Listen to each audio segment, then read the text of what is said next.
দক্ষিণ কোরিয়ায় মুষলধারে বৃষ্টিপাত অব্যাহত রয়েছে। এখন পর্যন্ত 4 জনের মৃত্যুর খবর নিশ্চিত হওয়া গেছে। অন্তত 1300 জনকে নিরাপদ স্থানে সরিয়ে নেওয়া হয়েছে। ভারী বৃষ্টিতে সৃষ্ট অসময়ের বন্যা অব্যাহত থাকতে পারে বলে সতর্ক করেছে কর্তৃপক্ষ। শুক্রবার এক প্রতিবেদনে এসব তথ্য জানিয়েছে সংবাদ মাধ্যম বিবিসি। প্রতিবেদন বলছে, রাস্তাঘাট গাছপালা ডুবে গেছে দেশের কয়েকটি প্রদেশে। উদ্ধার তৎপরতা অব্যাহত রয়েছে।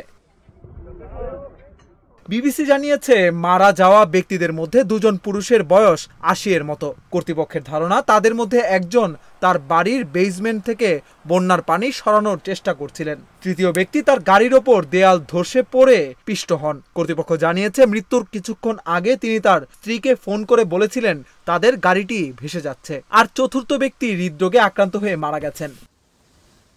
রেকর্ড বৃষ্টিপাতের কারণে সরকার এরই মধ্যে সর্বোচ্চ দুর্যোগ সতর্কতা জারি করেছে।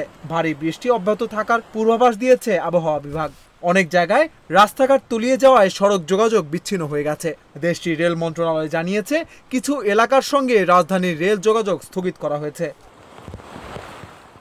বিবিসি জানিয়েছে, দেশের পশ্চিম উপকূলের সবচেয়ে বেশি ক্ষতিগ্রস্ত শহর সিউসানে মাত্র কয়েক ঘন্টায় 400 মিলিমিটারেরও বেশি বৃষ্টিপাত হয়েছে। শতাব্দীতে এমন ঘটনা একবার ঘটে বলে জানিয়েছে আবহাওয়া সংস্থা।